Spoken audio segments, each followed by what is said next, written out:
Okay, we put the video on. There we go. All right, so ready for you? All right, then we will begin. Welcome to the October 21st meeting of 2024 meeting of the Housing and Homelessness Committee. My name is Rich Mintz and I'm the chair of the committee. Tonight, we're joined by Community Coordinator Brian Lafferty, and this meeting is called to order at 6:35 p.m. As a reminder, New York state law requires all committee members who are not able to attend the meeting in person to have their cameras on and their first and last names displayed from the time the meeting is called to order until the time the meeting is adjourned. Members of the public who are attending virtually, you can raise any questions or comments that you have through the Q&A feature of Zoom. Members of the public who are here in person, you can raise any questions that you have by raising your hand. If there is time following the committee's discussion, we will field questions from the public. Kyle Thide has volunteered to take minutes tonight. Thank you, Kyle. We will now take attendance. Welcome. We will now take attendance by roll call. Brian will conduct the roll call. Thanks, Rich. Committee members, when I call your name, please say present. I'll announce if there is quorum. Kyle Thide. Present. Thank you. Goldberg is excused. Nad Kalani. Present. Thank you. Sandra Leftoff. Here. Thank you. Rich Mintz. Present. Thank you. Livia Shrednick. Present. Thank you. Katie Landa. Present. Thank you. Alec Militant. Present. Thank you. James Vera. Present. Thank you. Jerry Weinstein. Present. Thank you. With 9 of 10 members present, we have a quorum. Excellent. Thank you. The agenda, The agenda for tonight's meeting was distributed ahead of time by the board office and is reflected on the screen before you. With the permission of the group, I would like to treat these two agenda items as one agenda item because they're really both about talking about what our committee does and what we should do in the future. So if there is no objection, we will adopt the agenda as modified in that way. And members of the committee, if you would object to adopting the agenda, please raise your hand. There's seeing no objection, the agenda for tonight's meeting is adopted. The minutes from the April 15th and the May 20th, 2024 meetings were distributed ahead of time by the board office. The minutes from the June 2024 meeting are being drafted and will be considered at the next meeting. If there's no objection, we will adopt the April and May meeting minutes as drafted. Members of the committee, if you object to adopting either of these meeting minutes, please raise your hand and indicate which meeting minutes you are objecting to. Seeing no objections, the minutes from the April 15th and May 20th, 2024 meetings are adopted. They will soon be available on the CV6 website. In order to conduct an efficient meeting, let's observe a few ground rules. Number 1, no one may speak until granted the floor. Number 2, committee members here in person, if you have a question about committee business or wish to make a motion, please raise your hand and I will identify you so that you can speak.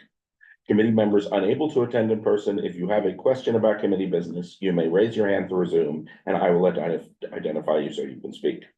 All committee members, it is extremely important that only one person speak at a time so that members of the public watching at home can understand what is being said by each committee member.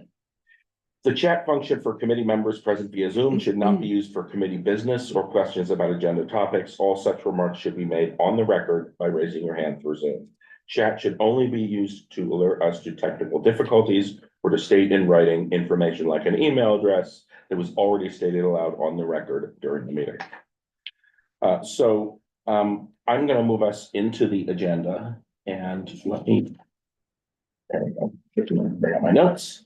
This is our first meeting as a newly constituted committee. Welcome, everyone. And who's our bonus attendee? This is Tassum. Tassum? Tassum, Tassum. T-A-S-S-O-M, yeah. Welcome. Yeah. Happy to have you too. Thank you. I apologize for having to cancel September. I was out of the country and I'm glad that we are all here today. And I think I have met everybody in this room, so we should be okay. If I see you on the street out of context and I don't recognize you, don't be shy about reminding me who you are. It won't take very long before you embarrass me into remembering you.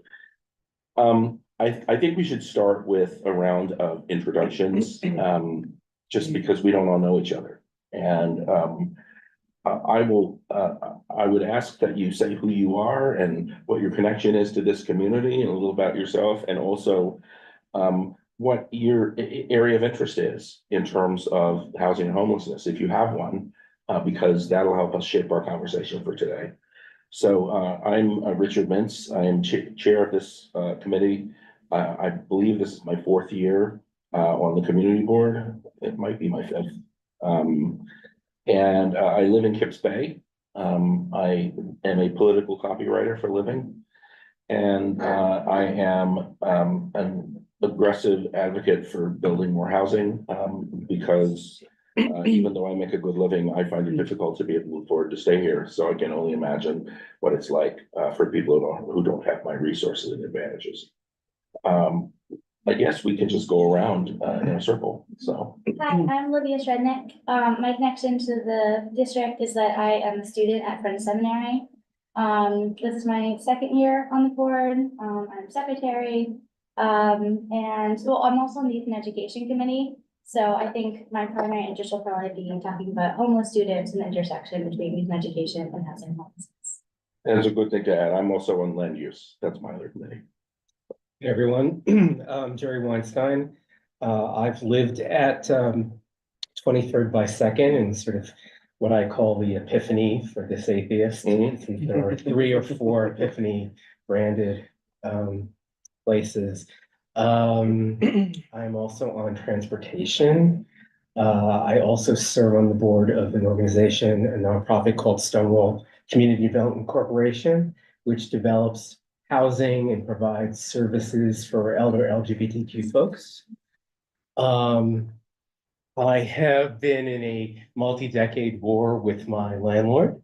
So I may ask even this some very obscure questions. I actually was evacuated because of Miami sunrise. So when that happened, it was the spring of 2021, and that triggered many of the New York City inspectors under the guidance of then Tim Lynch, the chief engineer, to go around and look at the open violations. When he went to my building, he noticed that beyond the open violation dating 6 years, he thought that the building could collapse any moment. And so I was evacuated and they rebuilt it over a 7-month period.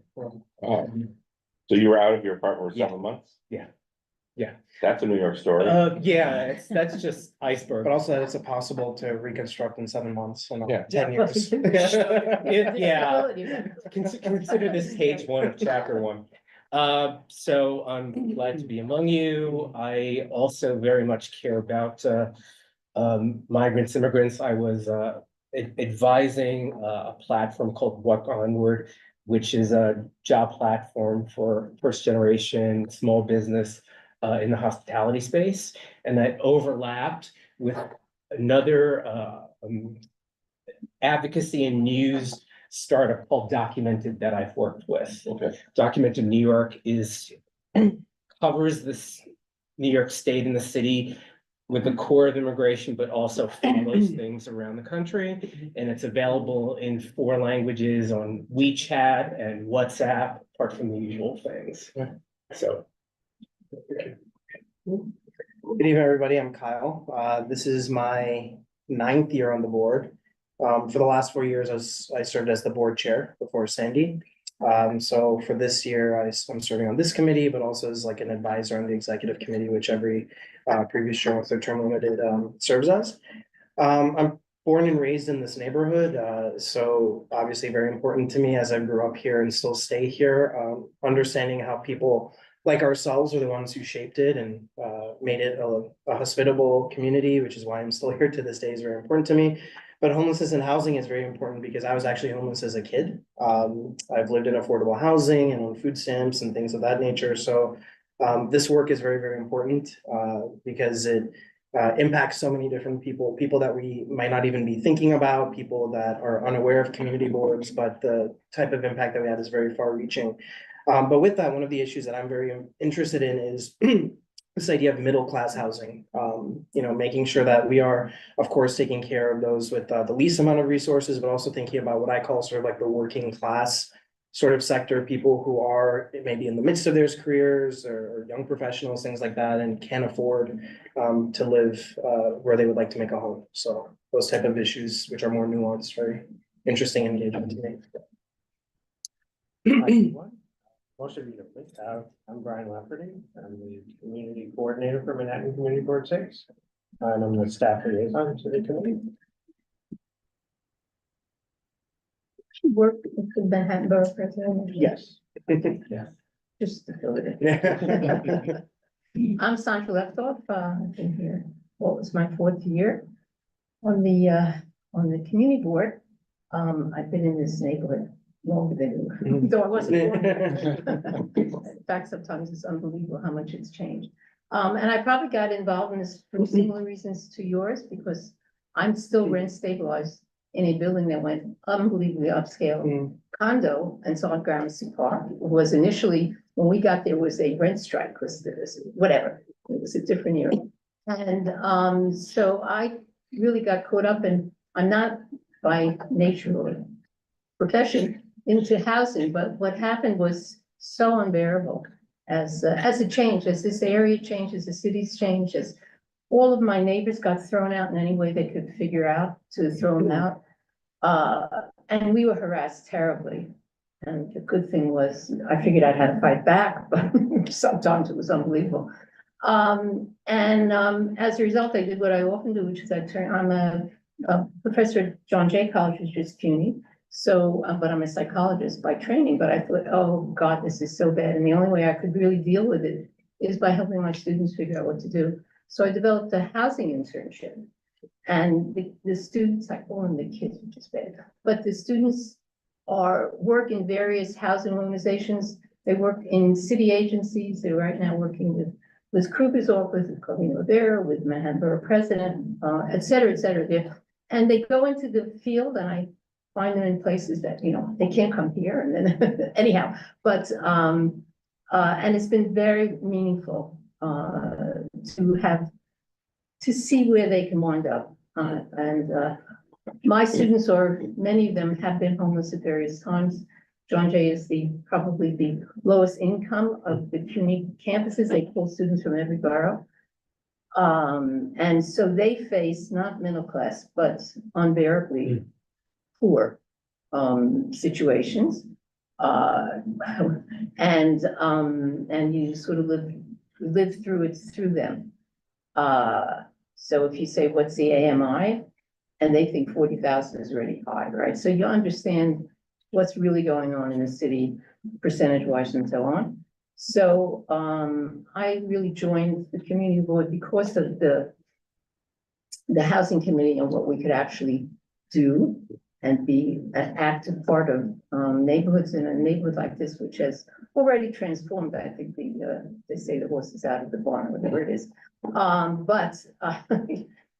Hopefully you can salvage what you can in whatever way you can do it. So that's my brief story. Hi, everybody. I'm James Vera. I also live in Kips Bay, and I have for the past 26 years, I think. Back when they moved in, Kips Bay, my little patch of Kips Bay felt like a suburb almost, because it's so far removed from transit, and it was quiet. Nobody really knew what was going on, and that's completely changed at this point, which is, for better and for worse. But it's just being part of that evolving community and seeing how things have developed and changed. And we have a men's shelter on our corner, which isn't a problem for me, but it has sort of opened my eyes to how the system works and how it's just, they come in and then they leave in the morning, and it's not really, it solves one tiny bit of a problem, but not in any kind of long-term way that develops into something positive. So I think that's the thing I want to focus on. I'm an architect, so that space is, and the quality of space is really important to me, and how to make something livable, not just bare minimum, but something that can really help people thrive. And how do you plan the space in a way that there's also room for the services that people need, not just for a bed? Yes, it's not just about physical health, it's about, mental and emotional health as well. Okay, thank you. Katie Landa, and I actually just returned to New York City about 2 years ago after I lived here in the 70s and the late 70s and 80s, and then left in the 90s. And I came back 2 years before COVID, and then during COVID, I moved out to Ohio to be with my son, and then came back. And I live in Stuyvesant Town. So I'm just, very, very concerned about what happens to people when they're homeless. And I just believe, having affordable, adequate housing is so important and basic.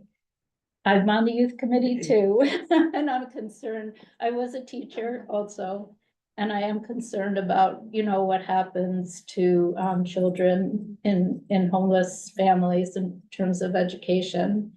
And I've done a lot in immigrant integration also, so that's something I'm very involved in. And when I came back to the city, I got involved in the Open Hearts Initiative. Did anyone Yeah. hear that? Yeah. No, what is that? And it's just like a volunteer group. It's citywide, and I think it got a start when there was an attempt to open up shelters in the Upper West Side, and there was such a negative reaction. And so then this Open Hearts Initiative started to try to welcome people to the neighborhood. And Have you talked about it at a community board meeting before? no. Okay, all right. No, it was actually the Open Hearts Initiative people that said, apply for your community board. So that's why I applied. And I did go to a very interesting meeting. They have, I think it's once a month. They have a meeting in a church with people who are currently homeless. Mhm. And I found it really, it was very upsetting because people in the shelters for the purposes of finding housing are categorized. They're given a letter like A, B, C, or D according to what their, perceptions of their mental health, etc.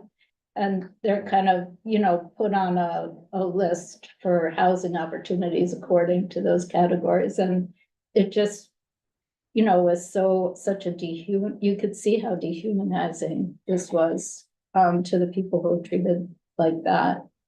And I did work in the 90s. I was living in Boston, and I was employed by the largest homeless shelter in Boston. And I Is that Pine was Street Inn? the Pine Street Inn, yeah. I was their I public. volunteered there like 40 years ago. Oh, no kidding. Yeah, I was their public grants coordinator, so I developed some programs, especially for homeless families. And I guess that's me. That's my Good. introduction. Thank you. Okay. How about you? Thank you. Hi, everyone. My name is Alec.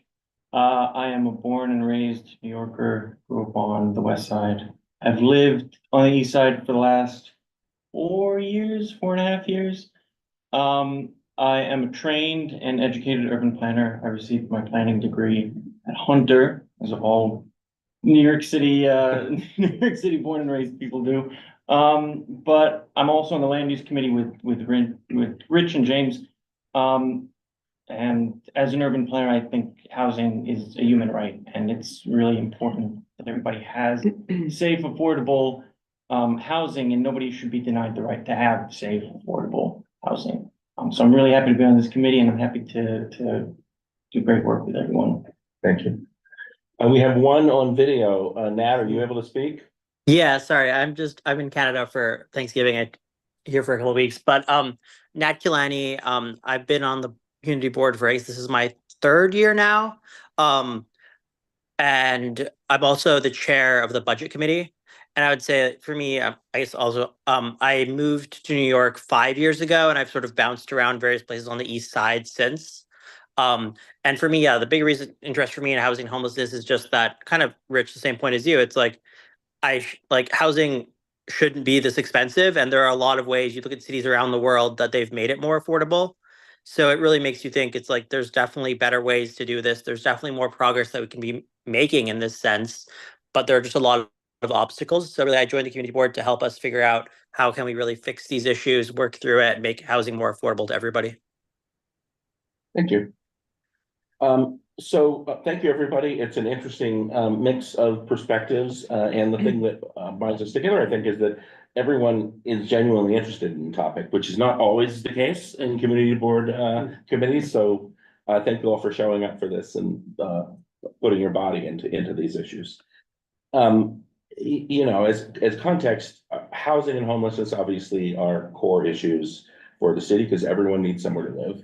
And they are both particularly acute right now for a few reasons. One is that COVID disrupted a lot of people's lives and among other things led to a bunch of arguments over tenants' rights and so forth, which led to legislation, which led the landlord industry to push back. And so all of that is happening, excuse me. At the same time, land is getting more expensive in New York City than it's ever been. Landlords are saying that they can't afford to maintain rent stabilized properties, that the rules are too onerous. And in parallel with that, the migrant crisis has put strain on the homeless infrastructure that we have not had, at least not in the recent past. So we've been dealing with a lot of that in committee. You know, we had to do a lot of business last year. Land use actions, emergency, last 2 years, emergency homeless shelters, City of Yes for housing has come through this committee. And it was kind of an exhausting year where I feel like we were all just smacking the balls back over the net. And I wanted to have this conversation to see if we can refocus on some specific issues that we feel passionately about as a group. It doesn't mean that we won't have to do business because business will come to us, but we should be able to lead with our sort of idealistic hopes for housing in the city and do the business around the edges. I know Sandra, you and I had a conversation about this maybe 6 months ago where We're always having conversations. I think I'm characterizing something that you said in this, which I have carried with me. That you said something like, we only have one chance, you know, to make a difference, and we should focus on making a difference and not just on doing whatever happens to come to us. So I feel strongly about that. I would like to nudge us in that direction. So I'm going to take a few minutes and sketch out some of the areas we work in, especially for the new committee members, and fill in a little background. And then I want to have a more unstructured conversation about what issues we might want to make a priority this year. And before I do, excuse me, I want to note that we do have a land use committee, which 3 of us are on. And we can defer to them more than we have in the past on the mechanics of land use actions. And if we want to focus on transformational change and other issues. And so I want to open the door to that. You know, we had to put City of Yes for housing opportunity through this committee, and I'm glad we did. We did it as a collaborative committee process between us and land use. But there may be things that could go to us or them that really are fine for them to take so that we can focus our attention on longer term change. So I'm going to talk for a couple of minutes about housing, and then I'm going to talk for a couple of minutes about homelessness. And before I start, I want to make sure, let's have a short conversation about the news outlets that are particularly useful for following these issues. The 3 that I follow most closely, other than the sort of conventional New York Times type places, are City Limits, New York Focus, and the city.nyc. And I'm wondering if there's anything else that others here really read regularly. Sandra, you might have some. Gothamist is good. Yeah. One thing that I also read is New York Post, because although they're I don't always agree with their editorial slant. They are good at bringing housing stories to the floor. Sometimes I don't like giving them clicks, but the information, I mean, the city level reporters are good and professional. And no paywall. And no paywall. So, you know, as we've been talking about, we're in an affordability crisis. And go ahead. I'm sorry, did you say city limits or did you call out the city specifically? Both of them, city limits Sorry. and the city. There we are. But yeah, they're both separately good. And New York Focus is good for state level issues, which obviously have a lot of sway over what we do here. Because of my work, I've recently had to subscribe to and pay for Capital Confidential, which is the gossipy newsletter about Albany that surfaces other things. There's a free issue of that, a version of that, I think. So that's another thing to consider. So we deal a lot with things like zoning regulation that makes it hard to build housing. We deal with the fact that no one is really interested in investing in social housing. So, NYCHA buildings where like 800,000 New Yorkers live are troubling and underfunded. We deal with the fact that people with resources are buying up multiple units and combining them and taking them out of the rental market. We deal with the fact that anytime there's a zoning variance needed for any kind of housing project, people come out to fight it. And yet we're in a position where rents are at their highest level ever or close to it. We hit a historic high like 6 months ago. And the Regional Plan Association, I looked this up, says that we need 500,000 units in the next 7 years just to bring us even with demand. And our community board has been an aggressive advocate for housing construction in our district. But that's kind of easy for us to say because we're so built out that our neighborhood character is not going to change much, even if we bring in another 30,000 units. And it's housing is more controversial in other communities. But that said, we're doing what we can as a board. We pushed for housing on the current the Bellevue blah blah blah blah blah the Brookdale Hunter Brookdale campus, which we didn't get, although we did get a promise that the dorm rooms that they're taking away will be replaced, which is way better than nothing. We pushed for housing on the city site across the street that's going to become Innovation East, the medical research labs. We didn't get housing there. But we as a board, as a committee, have consistently said that we're going to keep pushing, in terms of housing. Yeah, go ahead. Does NYC EDC send someone here Yes. virtually? And is that? They engage with us sort of affirmatively on the areas. Certainly Andrew was very happy that we were voting in support of City of Yes. Yeah. Touted that. Wait, who was happy about it? Huh? Who was happy about it? Andrew Kimball, head of NYC EDC. EDC, yeah. What, CDC this? NYC EDC, Economic Development Corporation. Oh, CDC, okay, got it. I'm not good on the acronyms. Too many. So we're tight on supply, but at the same time, the people who live in the supply we have are being pressed by landlords who, most of us in this room would say have too much power over the stability of their tenants. As I said a minute ago, they don't like rent stabilization because they're very tightly restricted as to what they can invest in renovations. Many of them will say that as currently structured, rent stabilization is an unsustainable business for them.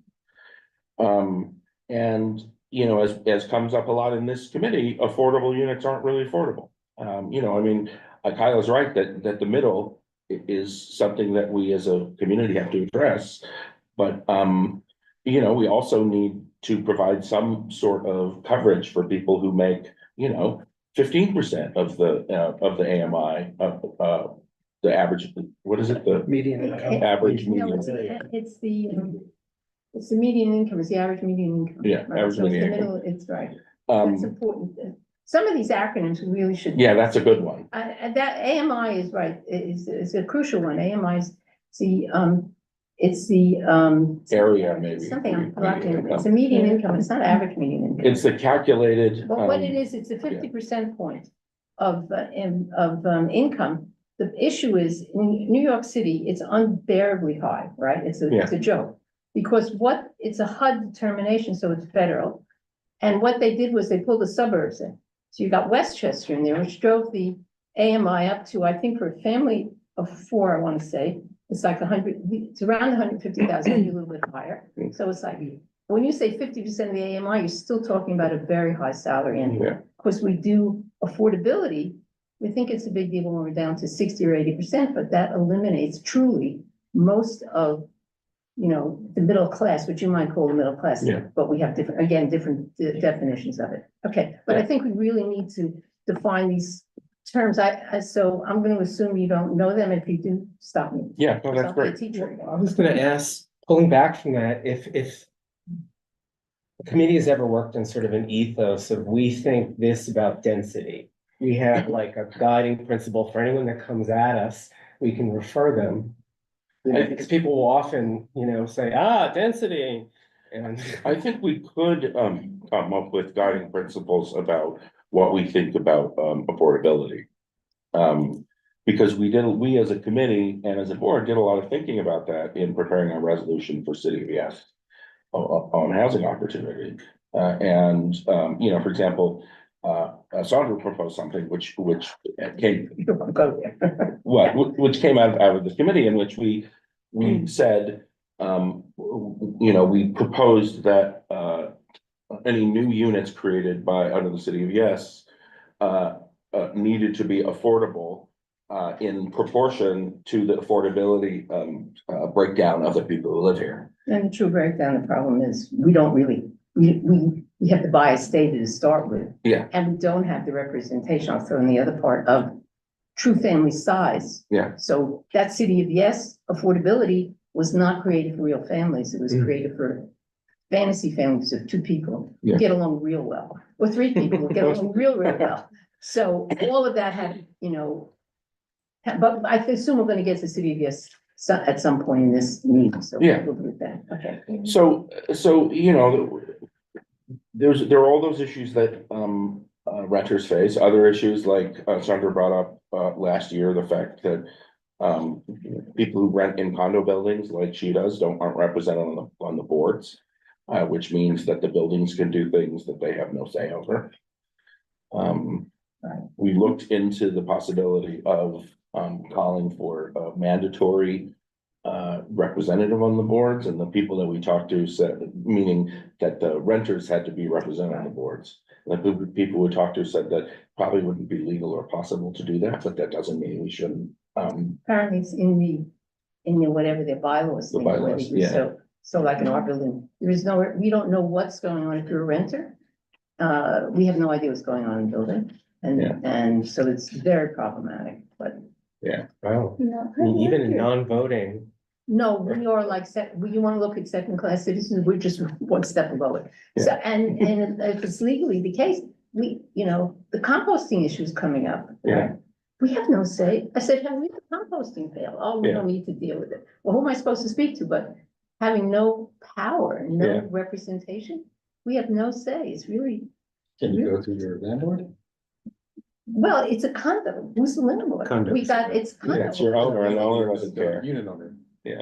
Well, first, the unit owners don't live in the building, they're all rented out, in fact, so there's, most of the apartments are rented to, So no one really has an interest in caring. well, there's nobody to represent when you say landlord, which would be a great idea. You gotta have a landlord there, and if the owners don't live there, you can't even, you got nobody to talk to, I don't know, so there we are. It's weird, right? Because if they're absent from the goings on of the condo, then they've just kind of checked out the whole situation. Well, but they're on the condo board, so you got the owners on the condo board, but they don't live in the building, we don't know, I guess we could find out, but in terms of And then, and Concentration of power is very confusing. those owners' only, interest is in maintaining their financial stability. Exactly. They don't really care about the living conditions in the building as long as they don't get sued. Well, if there are, the mice and rats that get upset, which is not good for the renters. So we've been talking about renters, but they're also owners and, we represent those people too. And, the state property tax system is broken. City can't do anything about that. We can advocate for reform, and that's something that might be coming up in the next year. And because of all this, everyone's basically trapped in the housing that they have. Everyone who's lucky enough to have tolerable housing, because there's a lot of friction involved in moving, and finding something new and moving. And so the whole city is kind of stuck. And that's what we as a committee might want to, try to dislodge. The other thing that I don't really hear people talking about now, but I see it Yeah. as a huge problem, is segregation, housing segregation. You mean racial segregation or economic Racial segregation? and economic. Yeah. Like you have Night Show where only poor people live. Yeah. You just walk through the different neighborhoods in the city and. Yeah. I mean, it's really alarming. Well, for me, like coming back to New York after all this time and Yeah. seeing that, it's different. It's Yeah. more segregated now.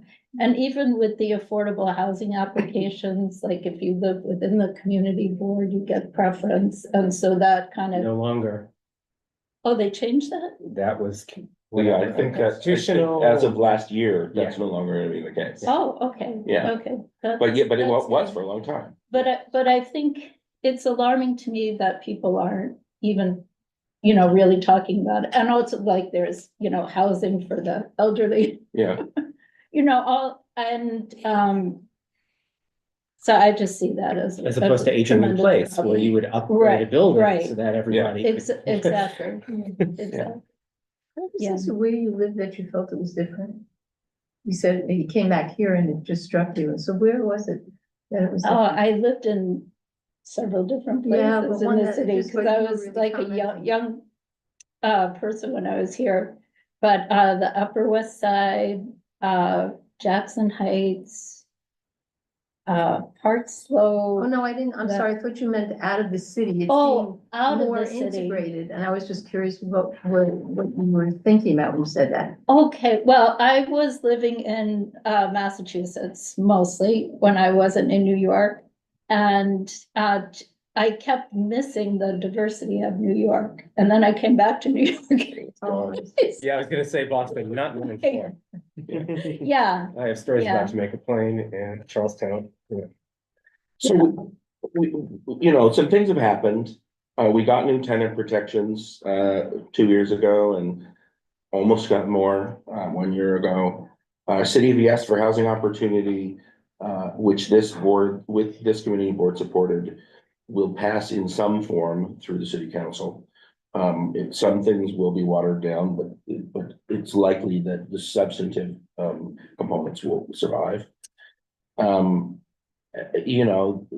Other stuff is slower, like, for years, the city has been talking about using public-private partnership money to build additional units on night shift campuses and rebuild the existing buildings. That has been more or less stalled forever. There's one demonstration project that supposedly will happen in Chelsea, but now the Tenants Association is objecting to it, so who knows? So like a lot of things still feel stalled. And I guess at that point I'll stop and we could talk for a few minutes about it's more than additional to the talking we've been doing about what we might be interested in taking up as a board. And then we can talk about homelessness after. Yeah. I'm gonna make a couple points. One is good cause eviction. It's so, I can tell you if you don't know about it, but you folks know about good cause eviction? Here, no. Okay. Well, good cause eviction was an attempt to really come up with a parallel to rent stabilization situation, in which rents can't be doubled because the poor landlord is in the mood to do that. That there are controls over the rents. In what we call quote market rate, which means anything that's not under controls, had no protections. And so that's a state level.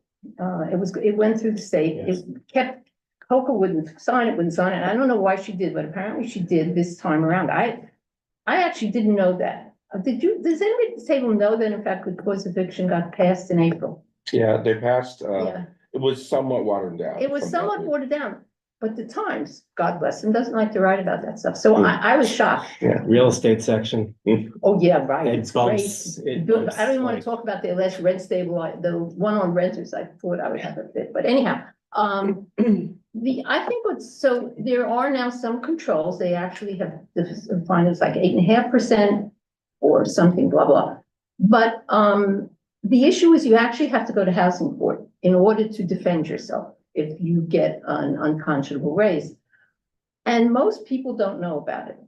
Right, so one of the things that I would like us to consider is figuring out ways to get it known, right? So people in the community, I know, again, Liz Kruger's office is doing it. I have to have one of my students is working for her, is actually working on the advertising, and maybe we can, I think they're in the building here, are they? So, and the person that, anyhow, I think it would be a great project to let people know what's going on. Yeah. Okay. That's part one. Voting that Part- up. What? Voting that up. Okay, and then there's the city of housing, city of yes housing. I'm gonna give a different version of that, because I have a lot of serious feelings about it. Yeah. One of which has to do with affordability, which I brought up very clearly last year. I still think it was underplayed tremendously, even in this committee. And I'm happy to say that, Adams, the council president, I'm a person now. Adrian Harris, thank you. She's going on the affordability issue. I think I sent you, sent you something did. which I felt should have been distributed to the committee. And the landmarks committee is also going after it, saying that's not affordable. What got proposed, I mean, it's great that they'll eliminate garages and stuff like that, but truly in terms of developing affordable housing, that's not going on. A position I think we really need to present. Clearly, I don't know quite well. My suggestion was they're going to respond to the community. The community needs to know. So I thought have a town meeting, but I'm not sure when they're voting on it. But if you have a town hall meeting of educating, we're trying to reach out to the community and tell them, if we're concerned about affordability, this proposal has got to change. So that's the 2 points I'd like to really raise here. What else?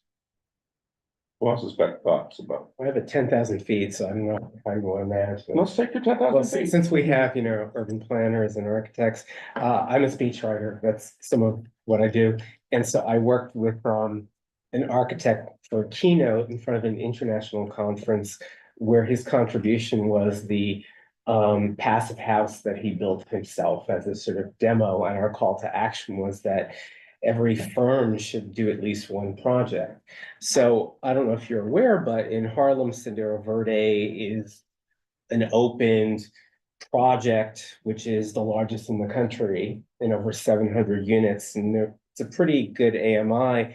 And so my interest here is, well, we have now a use case of something that looks like it's worth discussing in Harlem. And how do we then encourage? I mean, one of the things that we looked at was that passive house technology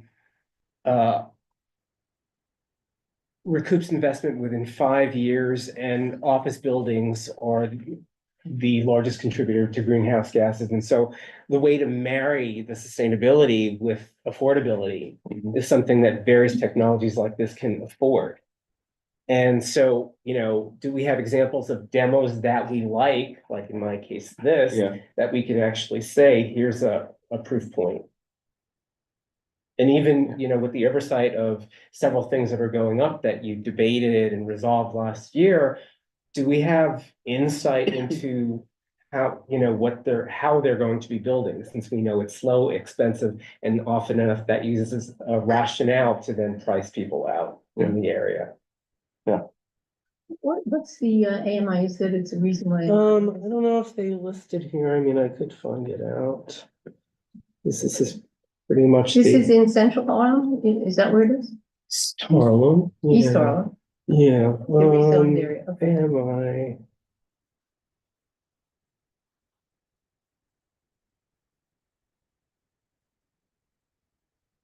While he's looking, anything Yeah. else? Yeah. I think 50%. could be worse. Oh, could be 80. So I think, just in the interest of moving this along, with all of this as context, I'm gonna ask you all to think a little about, some issues that you might want us to take up and, let me know, before the next meeting, and I'll put a little report together. And maybe we can take some action. By then, we'll also have some legislative stuff to comment on, so it won't be the whole meeting, but I would like to come back to this. And I want to move on to homelessness, which I don't think we need to give as much time to, but I want to give it some.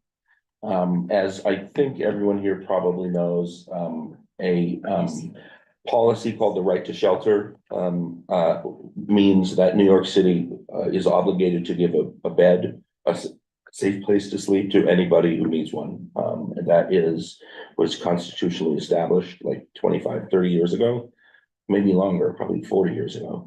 And until this mayor, most mayors have been pretty strict about taking it seriously.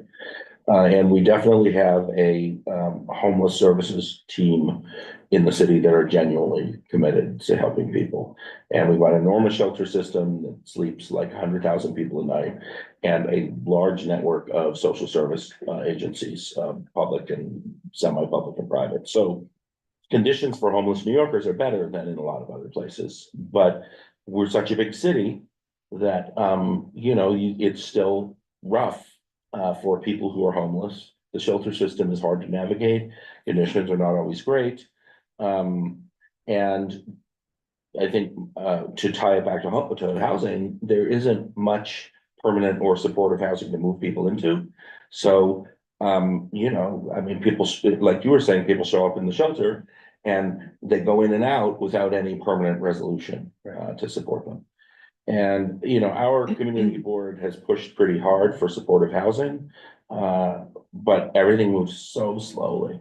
And in the meantime, we have probably 10,000 people a night in this district who are homeless. We have more physically here overnight who are homeless because the men's shelter and the children's residents are both here. But in terms of people who are organically belong to our district, we have 10,000 or more.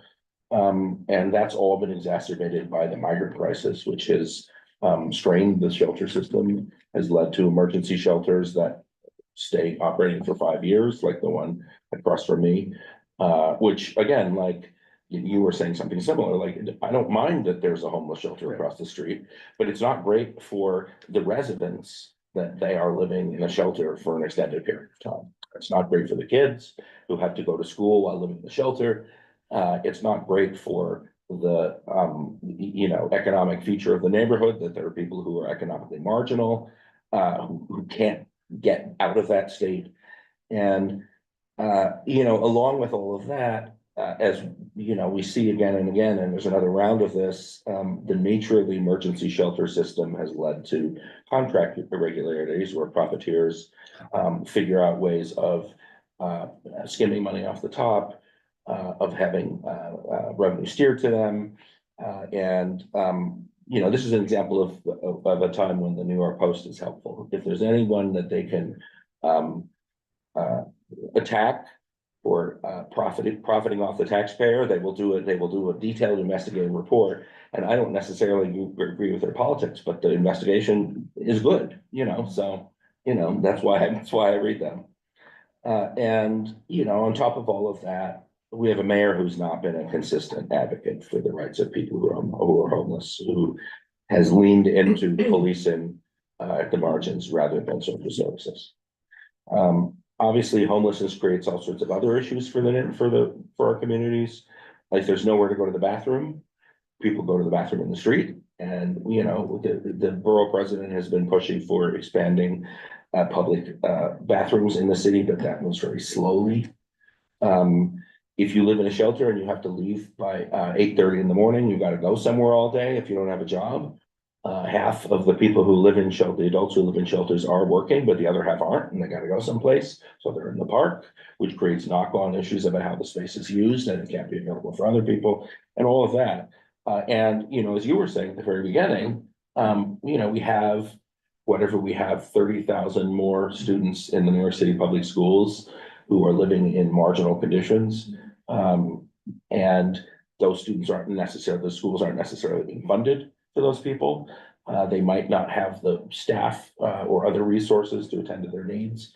I don't know if there's anything else you want to add from knowing more about this than me. I talked a lot today, so my voice is a little sore, but I think in the next few meetings, I want to talk more about it. Okay, great, great. Yes, Because that's, one problem now is there are limits on how long individuals. Oh, yeah, and 30 or families can 50 stay people in out. shelters. So that's extremely destabilizing for children in It's true. school. it's true. I mean, one of the things that I thought was so great, as the migrant crisis was starting to peak a year ago, was that the city was being very aggressive in coming out to the residents across from me and making sure the kids were enrolled in PS 116. And, you know, if you are turned out and have to go somewhere totally else, how do those kids stay focused? Exactly. Do you know, why do they have to leave the shelter during the day? That's a law, I guess, and why? It's not a law, it's the operating policy of You know most of why? these places. What the I- rationale? I think it's because they're not staffed during the day to provide any sort of day support. I think that's where the maintenance is. If you're having people overnight, then Yeah.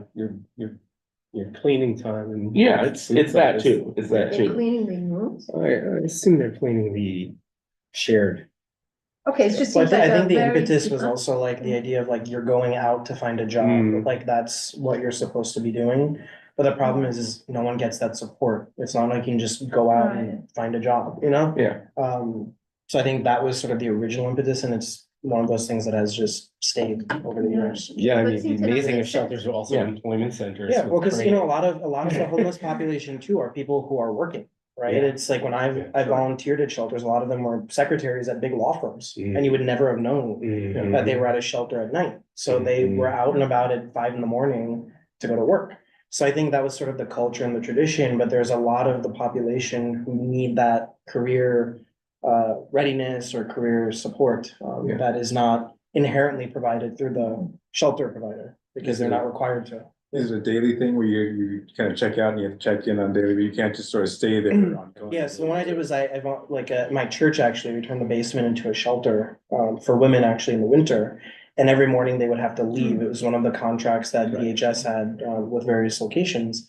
But they all had to leave at 5 a.m. They had to go to their check-in site and then, you know, go do something. A lot of them were working. But even 7 days, like, what about the weekends? Did they have, so there's no logic in that case. And that's the problem, that's the issue I have with the shelter system. There's a lot of outdated Yeah. logic and processes and systems, so.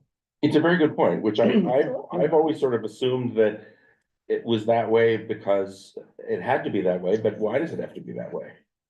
I mean, there's right on 47th Street, I talked to people on the corner of 47 because of the YMCA shelter. Yeah. And they're like, we have to leave. That's why we hang out in this outdoor pop area, Yeah. right? And they're like, well, we have nowhere else to go. Like, we don't have jobs, like Yeah, we submit something online and then we have to wait for like 3 weeks. So there's not like something that you should be doing or could be doing. And then, of course, some 80% of pops aren't actually living Yeah, up and to their then what codicil of happens the is city. like a lot of the, There and could this be is the, places. and you know, we dealt with this when I was the chair, right? With people not understanding the homeless population of people like, oh, look at them, they're being lazy and just sitting Yeah. down and not doing anything, while not Right. really understanding the shelter process. Yeah. That if they could stay in their room and read or listen to music or hang out, they probably would. Yeah. But they're not able to do that, so. Yeah. They go to a nice park and they're nice to me and they're nice to the community, but you know, I know there are people around being, oh, like, you know, homeless people taking over the pop or whatever, you know? I mean, I know there are people in my neighborhood who are like, oh, these, you know, Venezuelan moms and their babies, blah, blah, blah, blah, like, you know. But that's another point of, if they're not even allowed to legally work here, Yeah, what's the solution? Yeah, I was just gonna bring that up and I thought, well, we maybe. did do a resolution on that the other year. This Yeah. is a crazy. We did a resolution maybe 2 years ago or so where we asked the state to expedite the licensing, right? That was Because 2 years ago? I think it was 2 years. Feels like, yes, Last year, was it last yeah, year? no, I'm. Oh, I mean, you so were it's end of chair, 2024, yeah. Where we asked for them to expedite the work authorization because a lot of people didn't realize again that they had to wait a long period of time before they were authorized or if at all. And so people are like, oh, why can't they, and this is kind of a trickle down thing of like, well, if you allowed someone to be authorized to work within 30 days, maybe they don't need to be in a shelter. Maybe they can pool their money with a group of people and Yeah. find a space. Look, they don't even have that option, right? So they have to go to the shelter. And it's kind of an arbitrary rule with the work authorization. Like I understand that my background's in immigration. So it's like, I understand the sort of like federal reason for that, but when you're in a crisis, there's no reason the state can't authorize certain work authorizations, so. Any feelings about, I don't want to run too much longer because I promised you a 1 hour meeting, but are there any feelings that anyone here has about homelessness issues we might want to take up? I do think that the school issue is an important one. Well, I would always advocate people that are doing this work to come pay a visit to Zoomer IRL. So I've worked with the founders of Street Lives, of Human.nyc, and I'm sure everyone has somebody that they've got experience with where they can transmit to us an unfiltered snapshot of what's happening at the moment and what misconceptions and what we might be able to do to support them.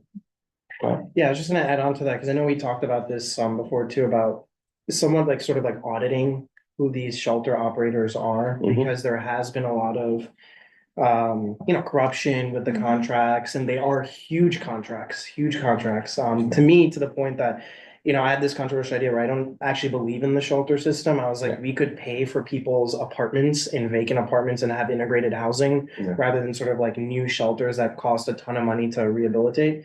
But I think, what's important to understand, I think with the community board and especially for the new members, is that we are advisory in power. And I think that gives us a power, right? Some people might say, oh, well, you can't, put pen to paper and, change the rule. But I think that gives us the opportunity to be real thought leaders. And I think if there's a way for us to reimagine the shelter system and propose that to the city or, whoever, about what shelters should be doing in 2024 and beyond. And Yeah. a lot of these things are from the 60s, 70s. And, the shelter that you're talking about is the largest shelter in the United States on 30th Street. It's the largest homeless shelter in the United States. And you look at that facility and it's not meeting the needs, right? And so Yeah. for however long that's been there, it's just been like in and out, in and out, in and out. Right. And none of the things that we're talking about now, which is like, well, where's the workforce readiness support? Where's the, if people are dealing with mental health illness or other health issues, where's that support? And especially being in a health corridor, where's the coordination, right? With all of this, there should be much more coordination. So I think there's an opportunity for us to reimagine what a shelter system should be providing. It's not just housing. Yeah. But it should be these other things as well, so that maybe, at the YMCA in particular, it's like, okay, well, you don't have to leave the premises, but maybe we have classes in the morning Yeah. on, typing 101 or something as small as that, put a resume together, Right. interview skills, whatever. We have on-site help people coming in for anyone who needs to make an appointment, those type of things that don't really currently exist. I think some do that in some form of, and I think that's just because of. But the it's goodness of very your hearts. uneven. It's very, because- and it's not a mandatory thing. I think it's Yeah. just some people who are organizations and institutions are like, hey, like this is just one part of the solution, which is a bed and a shelter. What about these other things? And they work with organizations accordingly. But I think we can make that proposal of like, that is what a shelter is in 2024. It would be an interesting Yeah. thing to, hang on one second, I just wanna spit out that we have a model for this. Yeah. In that the 6 community boards in Manhattan have come together to create a working group about public bathrooms. And they have looked at models from all over the world for how to handle this problem. They have made proposals, they pushed the borough president and members of the city council, and they've actually gotten some momentum going, and we could Yeah. do something like that. Absolutely. Sorry, so. Just real quick, I mean, that's a great point, and one thing I keep going back and forth on is there's still a large supply of empty storefronts around the city. Mhm. So if those could be utilized in some way to have people go in and do something productive, that they're not just sitting idly and you know, trying to figure out what to do with their lives, but give them some purpose, something to do. You know, landlords could make a little money off of that and. Do we have a count on what that, you know, Empty square storefronts? footage? Like, Well, we did that, when I was the chair of business affairs, Yeah. actually, we did a study on that like 7 years ago. We were the first, and I think only board who proposed commercial rent control, like 2016, Hmm. 2017. mhm. Because the borough president at the time, Gail Brewer, wanted to create a law that penalized people who left their storefronts vacant. Because part of the problem is people just leaving it vacant because they're waiting for a developer to come in Right. and Right. buy the space up and, you know, build a big luxury apartment building. So there's stuff around that we can do. I think, you know, places like the Doe Fund, which, you know, hire people who are either previously incarcerated or dealing with issues like homelessness, and I think Grand Central Partnership does that as well. We can make that a type of thing, you know, where any sort of organization that's receiving public funds or something like that needs to have a certain percentage of their workforce to be, you know, people who are in a shelter nearby or something like that, you know, like. I'm just saying that at the top of my head, obviously it needs to be more sort of concrete and workshopped, but those are the type of things that we can think about as like a community board of proposing to the city of like, hey, like, if you're receiving public funds, taxpayer dollars, like we as a community board think that you should have a certain percentage of your workforce doing X, Y, and Z, or your bathrooms should be open to the public for those who need it if you are receiving public funds, because we're all paying for, you know, part of that budget. We were an advisory board, is what you got back to. And the other point you made is if things are very slow. Yeah. And, I don't know how much latitude we have to do it some other way, right? Because I don't have a whole lot of patience. But also, there's lots of good ideas, but it's just like dragging through the mud. So as you were talking, I think, well, it'd be interesting, but again, I don't in certain ways understand the structure of the community board or what we could do. So, I thought, well, it'd be interesting. We'll take the alternative, the homelessness, although you went further in terms of, gee, let's use the storefronts. I think it's a very interesting idea. So what would happen if you worked with Furman Center? So I'm not gonna do CUNY, you know what that's what my inclination would be. And then you go to, you know, Trinity Church, Wall Street. It's got a ton of money. And they give it all, their philanthropy is amazing to housing issues. So like the city is getting a ton of, you know, it's supported to write articles on housing, et cetera, et cetera. So the issue would be interesting, could we form a relationship or, you know, working relationship between us with certain ideas we have, the Furman Center, because then they've got their faculty and students that as the middle one of working at, and then the funding agency of Trinity Church, Wall Street, and develop this in a concrete way. Let's try it out. Can we do that? Or is Yeah, that no, beyond so our- yeah, and I mean, this kind of goes back to the logistics of a board, right? We can Yeah. only speak through resolutions. So even a partnership like, or the Exactly, idea for a right. partnership like that has to go through a committee, has to be voted on, because we, like, otherwise it's nothing, right? It's just something that's in the ether, unless you want to do it personally. No, but as a we board- can't do it, and we as a housing committee couldn't come up with, Sure, but That's- yeah, and but then then what we would have to, the only way to track that of record or to make it official, right, is to have it go through that process of resolutions. Because if a resolution, like, so say we as the community board proposed this partnership between X organization for, you know, whatever reason, and this is the outcome, the only way that our board chair could act upon that or speak upon that is if it's voted on through a resolution. and what does the resolution do in terms of us being? It empowers, it's of record, right? So it's like our board has officially taken this position and now we can advocate for it. But we can't do anything. We can't be involved in it. We are Sure you the can, advocates of, I mean, you could do anything personally, right? But like as a committee, as a committee. it would be weird because it would be like we'd be operating as an independent organization. Even the if it was idea- voted so the board votes on it. Oh, yeah, That's a the good board idea, vote, yeah. but then we couldn't. Oh, yeah, but then that would be between Facilitate. Rich and the chair, right? And the executive committee and say, okay, like now that we have this officially done as the chair, my committee is gonna lead this work and we'll report Yeah. back to the executive committee once a month. If the Yeah, chair that- says that's okay, the chair might So say, that would be- I wanna create a special task force. I want to do it myself, right? Yeah, Like, but some subset of the community board Yeah, could do it. absolutely, if yeah. necessary.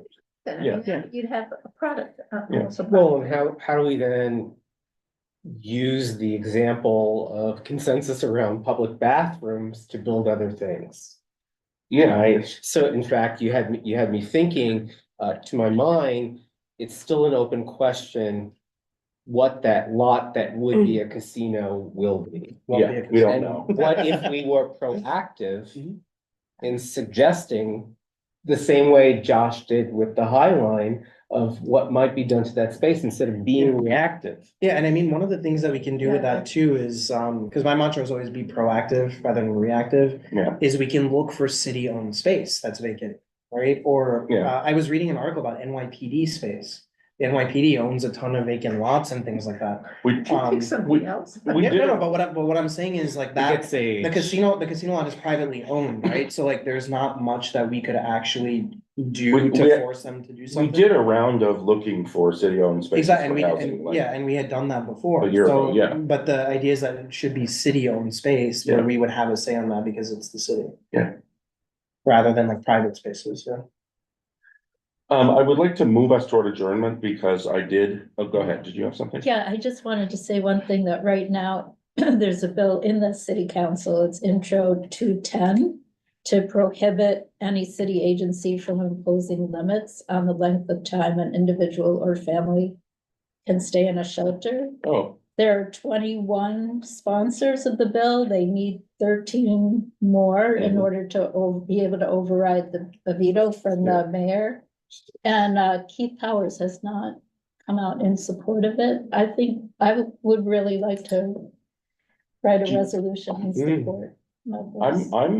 I personally would not, oppose that. Is it the sense of this committee that we should write a resolution for that and consider it in our next meeting?